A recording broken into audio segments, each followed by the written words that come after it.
नमस्कार, मेरा साप्ताहिक कार्यक्रम आनंद वदन सिंह के साथ। थैंक यू वेरी मच आनंद जुड़ने के लिए।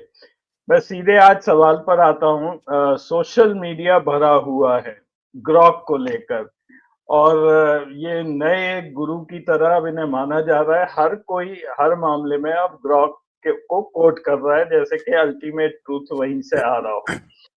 तरह-तरह ये 2-3 दिन पहले शुरू हुआ और प इतना ये कैच ऑन हो गया कि अब कल से ये हर तरह के सवाल लोग पूछ रहे हैं और ट्विटर और फ़ेसबुक पर डाल रहे हैं। तो आपने भी ये देखे होंगे कि किस तरह से जैसे वो एक मेरे को परेश रावल का डायलॉग याद आता है, वो अक्सर मीम में आता है कि अरे बाप रे! ये तो धोती खोल रहा है। तो ये लिटरली बीजेपी की धोती धोती खोलने में लग गया है। और मोदी जी की तो बिल्कुल उसने बैंड एक तरह से बजा दी है। और मैं ज़रा पहले आपसे एक ओवरऑल कमेंट ले लूँ कि एक तो ये ऐसा हो गया है, अब it has taken the IT cell for surprise. ये इन्हें वो था कि ऐसा कुछ हो नहीं सकता, बट तो ये थोड़ा बैक फुट पर चले गए हैं। तो इसका इफ़ेक्ट क्या होगा? मतलब कई लोग कह रहे हैं मोदी जी इलॉन मस्क को कहेंगे कि इसे बैन कर दो या इसको टोन डाउन करो या मेरे खिलाफ नहीं बोलो।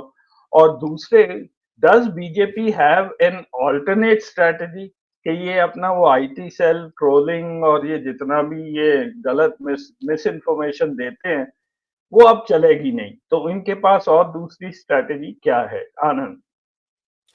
अजय, मैं जो जितना मैं समझ पाया हूं, मैं कोई इसका विशेषज्ञ नहीं हूं, लेकिन जो छोटा मोटा मैं समझा हूं, व्हाट ग्रॉक इज डूइंग, वो एआई है जो आपके पास सूचनाएं उपलब्ध हैं नेट पे या उस स्पेस पे, वो उसको उठाता है और उसको उठा के वो आपका जवाब दे देता है।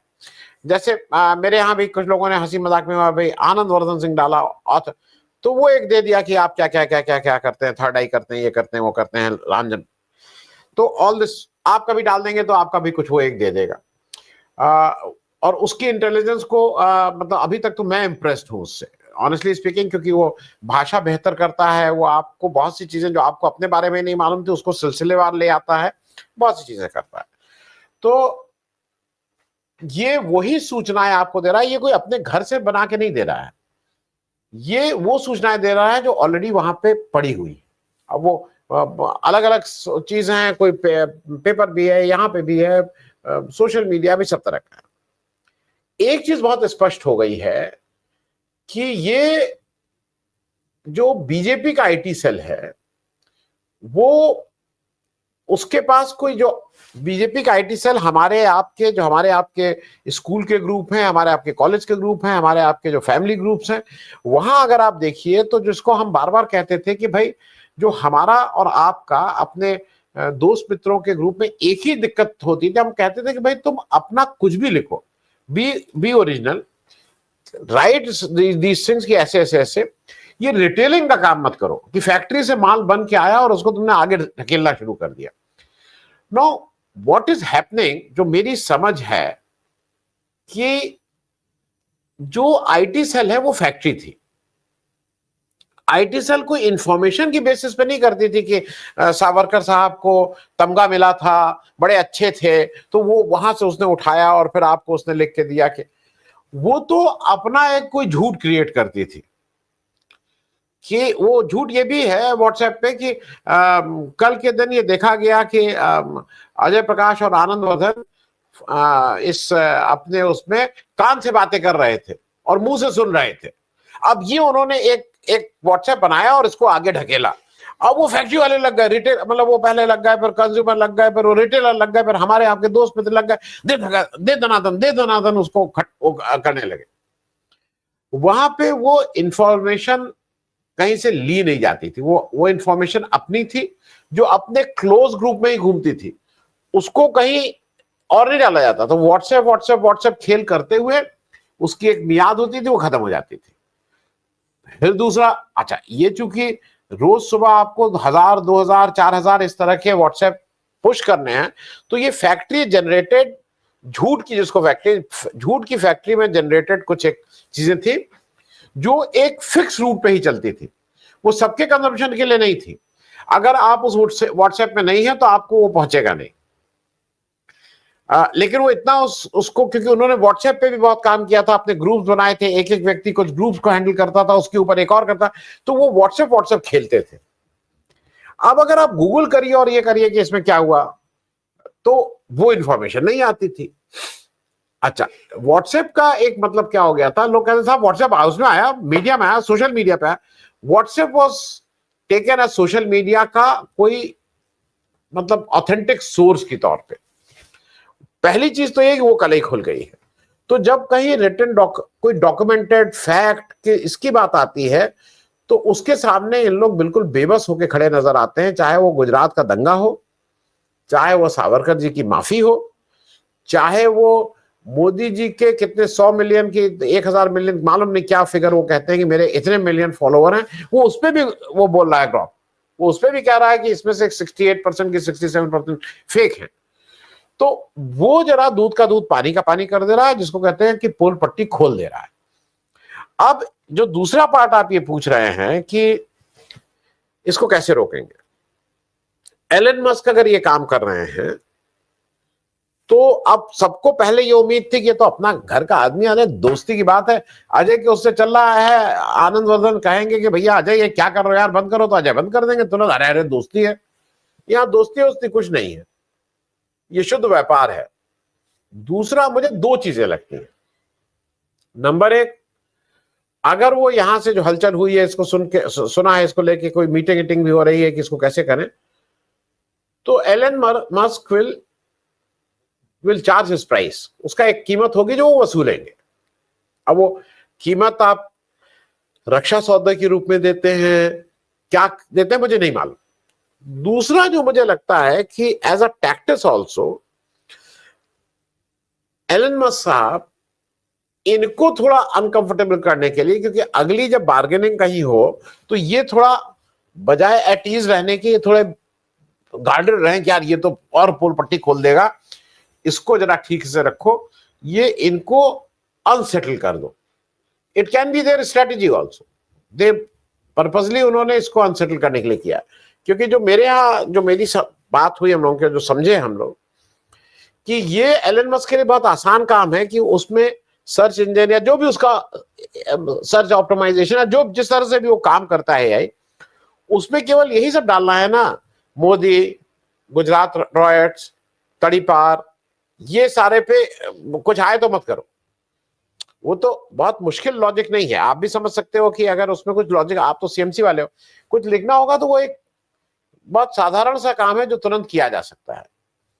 तो मेरे मेरे हिसाब से अभी he will ask for his, जिसको कहते हैं ना, क्या बोलेंगे, he will ask for his pound of price. हाँ, वो अपना उसका दाम वसूलेगा और वो देखने वाली बात होगी कि कैसे होता है। अजय नहीं, इंटरेस्टिंग है क्योंकि cat is already out of the bag. एक तो ये है कि ये जितना भी निकला है ये तो अब डॉक्यूमेंट हो गया है, हर जगह लोगों ने स्क्रीनशॉट्स लेके रख लिए हैं, तो इनकी पीछे की पोल पट्टी तो खुल चुकी है। ये जरूर है अब आगे अगर झूठ वूठ कुछ फैलाएंगे और अगर इलॉन मस्क ने ग्रॉक में चेंजेस लाए तब देखने वाली बात है। लेकिन मैं आपको आगे एक स्लाइड भी दिखाऊंगा कि ग्रॉक ही नहीं है, डीप सेक पे भी अगर आप सर्च करेंगे तो भाषा का फर्क है बट मीनिंग वही डीप सेक भी बोल रहा है, और डीप सेक तो चाइना में है। तो ये कहाँ-कहाँ जाके अब बंद करेंगे, मेरे ख्याल से इनके ऊपर अब एक काफी भारी संकट आने वाला है। खैर मैं थोड़ा-सा सीरियस आपसे बात कर लूँ ग्रॉक के बारे में। मैं आपको 1-2 स्लाइड दिखा रहा हूँ। ये लोगों ने, एक तो खैर मोदी जी और राहुल और अर्नब गोस्वामी वो सब को मैं नहीं जा रहा, बट एक थोड़ा-सा ये निकला था आरएसएस के बारे में और ये जो हिंदू मुस्लिम करते हैं। तो आरएसएस के बारे में जो भी ग्रॉक ने कहा है वो काफ़ी देखने लायक है। RSS absence from India's freedom struggle is well documented. They prioritize Hindu nationalism over anti-colonial resistance और गोलवारकर के बारे में और ये सारा उसने यहाँ पे दिया है। सावरकर के बारे में भी ग्रॉक कहता है कि Savarkar was paid by the British to recruit sipahis. Historical record show he received 60 rupees a month etcetera पर मंथ पेंशन मिलती थी। और फिर मतलब आप इसमें डिटेल में जा सकते हैं। एक मैं दिखा रहा हूँ लेफ्ट हैंड साइड में, जो इंडियन मुस्लिम्स के बारे में था कि फ्रीडम स्ट्रगल के बारे में। Indian Muslim played a far bigger role in freedom struggle than the RSS. ये काफी लंबा डिस्क्रिप्शन है, बट ये जो बेसिक आरएसएस का जो जो एक तरह से फाउंडेशन था नेशनलिज्म का, कह लीजिए कि हम ही देशभक्त हैं और कोई है नहीं और मुस्लिम्स एंटी नेशनल हैं, ये भी चीजें निकल के आई है। ये ज्यादा सर्कुलेट नहीं हुई है, लेकिन मेरे हिसाब से ये एक ऐसा मुद्दा है जो मेरे ख्याल हम लोगों को भी ये आगे बताना चाहिए। आनंद जी, मैं अजय दो तीन चीजें अगर आप देखिए, उसमें जब आप सावरकर जी की बात अगर आप देख लीजिए तो इधर मोदी जी भी सावरकर नाम बहुत नहीं ले रहे हैं। अगर आप देखिए वो अब महात्मा गांधी और गौतम बुद्ध, महात्मा गांधी और गौतम बुद्ध, क्योंकि मैंने आपका जब ये मैं देख रहा था स्लाइड, तो मैंने ऐसे ही देखा कि यार 1924 में अगर 60 रुपया मिलता था तो वो बड़ा मुश्किल है उसको कंपेयर करना कैसे। तो मैंने कहा सोने से कंपेयर कर ले कि उस समय 1924 में तो सोना मैंने देखा था 20-21 रुपया का 10 ग्राम मिलता था, जो आज की तारीख में 80,000 रुपए के आसपास है। हो सकता है 79 हो सकता है 81 हो, वो अराउंड 80,000। तो मतलब इन भाई साहब को पेंशन भी 2,40,000 रुपया मिलती थी। 2,40,000 ना, 2,40,000 रुपए बहुत पैसा होता है भाई। और ये जरा कोई इनसे पूछे कि ये किस बात की पेंशन मिलती थी भाई। वजीफा अगर मिलता है तो उसके अगेंस्ट में आप कुछ तो करते हैं, आपको स्कॉलरशिप दी जाती है तो आप जाके रिसर्च, आप काम ऐसा कौन सा अंग्रेज सरकार का कर रहे थे कि अंग्रेज सरकार आपको वजीफा दे रही थी। तो ये भी एक जरा सोचने वाली बात है कि कुछ ना कुछ तो ऐसा काम कर रहे थे। तो सिर्फ यही नहीं, मुझे ऐसा लगता है कि जो बार बार हमारे और आपके ग्रुप में भी कि ये देखिए इसमें निकला है, ये देखिए इसमें निकला है, वो अब लोगों को कि यही शाश्वत सत्य है और आपके व्हाट्सएप पे आ गया और उस पर दिखा दिया गया। क्योंकि अब व्हाट्सएप आएगा, उसको उसी को आप डाल दीजिए ग्रॉक में, वो 1 मिनट में बता देगा कि कितना फेक है कितना सही है और इसमें क्या क्या इसकी असली बात क्या है। तो वो मुझे लगता है कि इट इज गुड। मैंने कहीं पढ़ा था मतलब इसी ग्रॉक में भी पढ़ा है कि जब गांधी नेहरू ने अपनी संपत्ति 1946 में 1944 में देश को डोनेट कर दी थी, तो उसकी कुछ वैल्यू उस समय कुछ कुछ अजीब सी वैल्यू बता रहे हैं, 200 करोड़ या 150 करोड़ या कुछ इस तरह की उस समय वैल्यू थी। आज वो कई 30-40 हजार करोड़ के आसपास रहती, कुछ इस तरह की भी बातें आ रही। पर इट इज गुड मेरे ख्याल में। ज्ञान और source of all this information अगर पब्लिक डोमेन में आ जाए, जिसको हम आप कोई भी उसको एक्सेस कर सकता है, तो ये अच्छी बात है।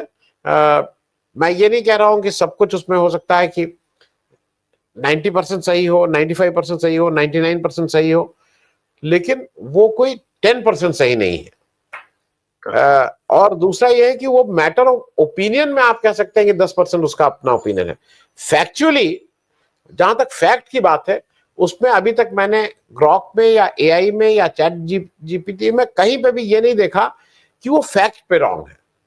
ओपिनियन ठीक है, वो ओपिनियन में they might have their own opinion जो उनको बताया गया, फैक्ट में नहीं है, वो they are not wrong on fact. तो इट्स इंटरेस्टिंग मतलब फॉर एवरीवन कि ये कहीं पे भी कुछ भी क्लेम करें आप तुरंत डाल के देखिए। जब मोदी जी क्लेम करें कि मतलब वो खैर अभी आप आगे आएंगे तो उस पर बात करेंगे, लेकिन मोदी जी के बहुत से ट्रॉल क्लेम्स और बीजेपी के बहुत से क्लेम्स को बेनकाब करने में ये ग्रॉक जरूर काम आएगा। जी जी आनंद, मैं वो स्लाइड आपको दिखा दूं जो दीप सेक से मैंने सेम क्वेश्चन पूछा था। यहाँ आनंद मैंने पूछा था what is RSS role in India's freedom movement, DeepSeek से पूछा, उसने भी वही कंक्लूड किया। While the RSS cultural work may be interpreted by some as indirect resistance, it did not play a significant role in the organized political movement that defined India's freedom struggle.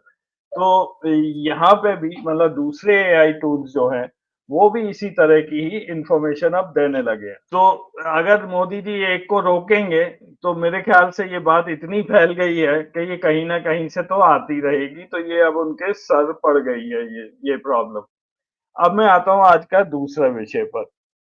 Modi ji के पास एक तरफ time नहीं होता है, वो संसद में नहीं आते, वो मॉरिशस में उन्हें बहुत सारा काम होता है, वहाँ चले जाते हैं, वनतारा चले जाते हैं, लेकिन एक पॉडकास्ट उन्होंने परसों किया 3 घंटे का।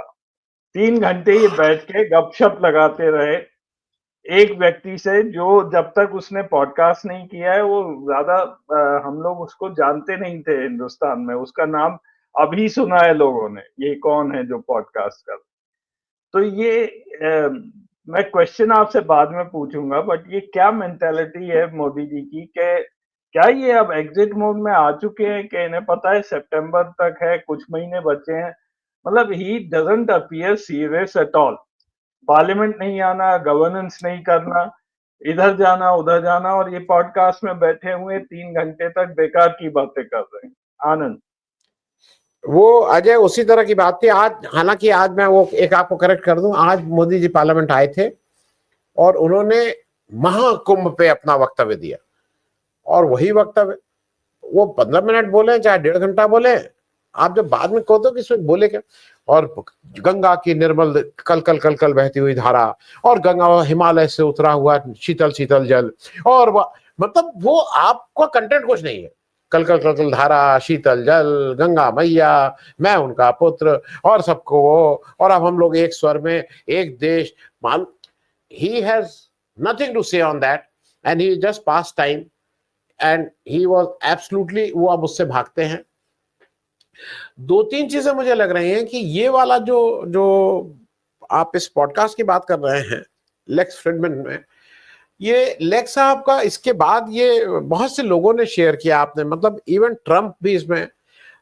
मैंने पूरा तो मतलब बीच में वो 3.25 घंटे 10 मिनट 12-14 8-10 मिनट का है, मैंने उसको बीच बीच में देखा है। पूरा तो देखने की भाई अब हिम्मत नहीं थी।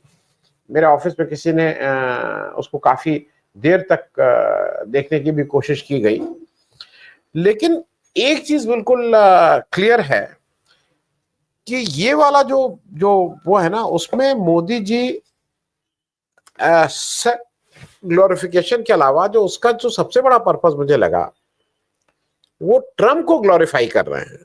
उनको इस पूरे उसमें, अच्छा वो ट्रम्प से इतने क्यों प्रभावित हैं भाई। आप और हम जब, अगर आपको याद हो, स्कूल में पढ़ते थे तो क्लास का कोई तेज बच्चा होता था, उसके बारे में होता था भाई इससे प्रभावित रहो।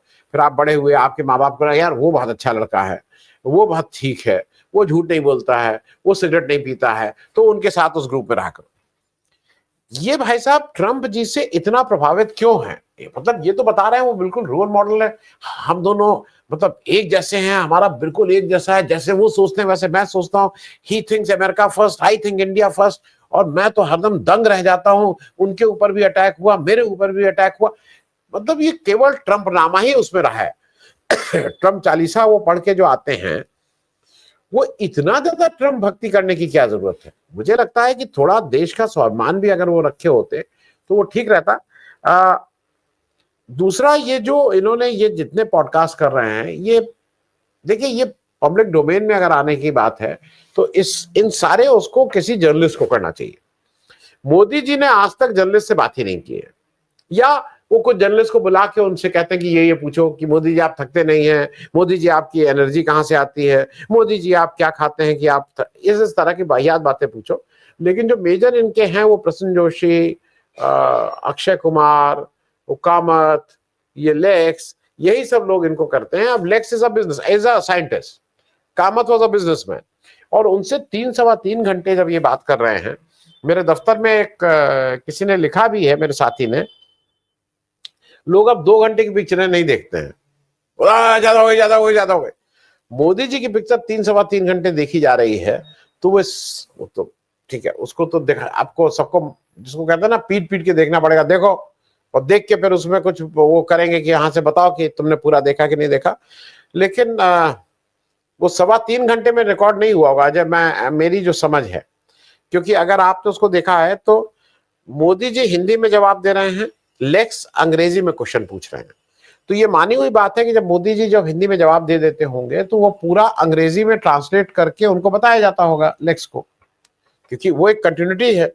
उसी तरह से लेक्स जब अंग्रेजी में क्वेश्चन पूछते हैं तो वो उसको हिंदी में मोदी जी को बताया जाता होगा, वो ठीक है, वो पहले से स्क्रिप्टेड था, उनको पता था कि ये पूछेंगे, लेकिन फिर भी एक इंटरप्रेटर तो रहा होगा ना। तो मेरे हिसाब से तो ये हो सकता है कम से कम 2-3 दिन का काम, उससे ज्यादा भी हो सकता है, क्योंकि अगर अगर ये 7-8 घंटे तो ऐसे ही है, फिर किस पेस पे किए होंगे आदमी, इस बीच पानी पीता है, खाना खाता है, कुछ उठता है, बैठता है, सांस लेता है, जमाई लेता है, अंगड़ाई लेता है, तो वो सब करते हुए तो दिखाई नहीं दे रहे हैं।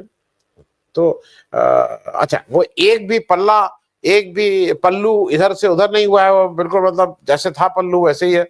तो वो मामला मतलब मेरे हिसाब से 3.25 घंटा उन्होंने किया है। किससे एड्रेस करना चाह रहे थे, उनको क्या लग रहा था, वो शायद अपने मन में उनकी बहुत सी चीजें हैं जो उनको लगता है कि इसको बताना चाहिए, इसको ऐसे करना चाहिए, वो उन्हीं को एड्रेस कर रहे थे। अब स्पेसिफिक अगर कोई बात होगी तो हम लोग उस पर चर्चा कर लेंगे, उस इंटरव्यू की। अजय ये आनंद, मैं उसी इंटरव्यू के आपको 10-12 पॉइंट्स निकाले हैं और उसमें से मैंने कुछ हाईलाइट किए हैं। मैं वो 2 स्लाइड आपको दिखाता हूँ, फिर चर्चा करते हैं। ये मैंने इंडियन एक्सप्रेस का जो न्यूज़ आइटम थी उससे लिए हैं। तो मोदी जी ने बहुत कुछ बात किया, गायत्री मंत्र से वो शुरू हो गए, उसका मतलब बताया। वो मौत से डरते हैं या नहीं, ये भी उनसे पूछा गया था। अब उन्होंने एक जगह आके कहा, those who are working with the propaganda against national interest, इन्होंने बात की है एंटी नेशनल्स की वहां पे, कि उनके अलावा जो भी उनसे सहमत नहीं है वो सारे एंटी नेशनल थे। और ऑन द लाइटर साइड उन्होंने मैराडोना को फेवरेट फुटबॉलर बोला, लेकिन जब क्रिकेट के बारे में पूछा गया तो वो टाल गए उसकी बात। ये फुटबॉलर कब से, ये फुटबॉल में कहाँ से इनकी रुचि आ गई, ये भी पता नहीं। हेल्स इंडिया मिनी ब्राजील, शाहडोल करके एमपी में जगह है, कहते हैं वहां पे फुटबॉल बहुत अच्छी खेली जाती है। इसमें से जो मैंने हाईलाइट किया है, he shared the secret behind his undefeated political career and success of BJP. और सबसे इम्पोर्टेंट, इन्होंने 2002 के गोधरा राइट्स के बारे में भी एक टिप्पणी की कि ये एक साजिश थी उनके खिलाफ और कोर्ट्स ने उनको छोड़ दिया। तो इस पूरे पॉडकास्ट में क्या ऐसा सब्सटेंस था जो कि एक प्राइम मिनिस्टर को एक फॉरेनर के सामने बैठने के ये सब बातें करने के लिए? आनंद। अजय, मतलब मैंने कल भी इस पे एक बात कही थी, मैं उसी को शायद फिर से दोबारा दोहरा रहा हूँ। मतलब जो सरकार होती है या होती है, उसका एक इंफॉर्मेशन डिपार्टमेंट होता है। इंफॉर्मेशन का होता है सूचना देना, और जो प्रधानमंत्री के साथ जो पत्रकार जाते थे, पहले पत्रकार प्रेस कॉन्फ्रेंस होती थी, उसका मूल काम होता था सूचना, कि भाई हमें ये नहीं समझ आ रहा है, इसको बताइए कैसे होगा, आप ये बताइए क्या होगा। आप बुलेट ट्रेन चला रहे हैं तो भाई बाकी ट्रेन का आप सेफ्टी को कैसे देखेंगे, इस तरह। तो उस सूचना प्राइमरली उसका काम था, उस विभाग का, उस मंत्रालय का। अब उसका नाम हो गया है, जैसे उत्तर प्रदेश में उसका नाम हो गया सूचना एवं जनसंपर्क, information and public relation. Now वो इंफॉर्मेशन एंड पब्लिक रिलेशन जो है, वो धीरे धीरे धीरे धीरे अब महिमा मंडन का काम करता है, कि भाई सिर्फ इनकी इमेज चमकाओ, इमेज मेकओवर, इमेज मेकओवर। तो इस पूरे उसमें वो अपनी इमेज ही चमकाने के चक्कर में मोदी जी रहे हैं। मोदी जी एक तो सबसे बड़ी, जो मैं मोदी जी को कहूंगा और इसलिए उनको सिद्ध पुरुष बोलूंगा, कि Modi ji is one politician जिनको हमने देखा है कि जो झूठ भी पूरे उतने ही कन्विक्शन के साथ बोलते हैं। मैं क्या चौराहा दिखा देना, अगर नोटबंदी फेल हो जाए तो बताना, उस चौराहे पे आ जाओ।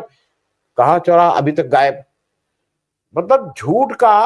और मैं वो हूं जो डेमोक्रेसी को मानता हूं, क्रिटिसिज्म इसका वो है, जड़ में है, और मैं इसीलिए क्रिटिसिज्म। तो उसमें जुबैर ने कहा है कि मेरे ऊपर 10 केस भैया कैसे लगा दिए, गलती से लग गए क्या मोदी जी, उसको तुरंत विड्रॉ कर लीजिए।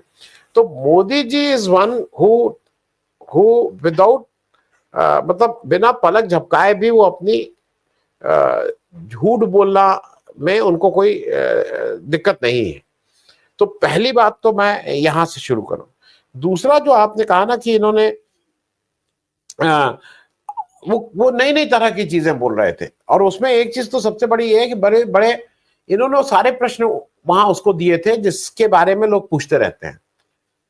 अब लोग ये कहते हैं कि भैया तुम बचपन में कहते हो, तुम पढ़ते थे, तुम्हारा कोई सहपाठी तो मिलता नहीं है।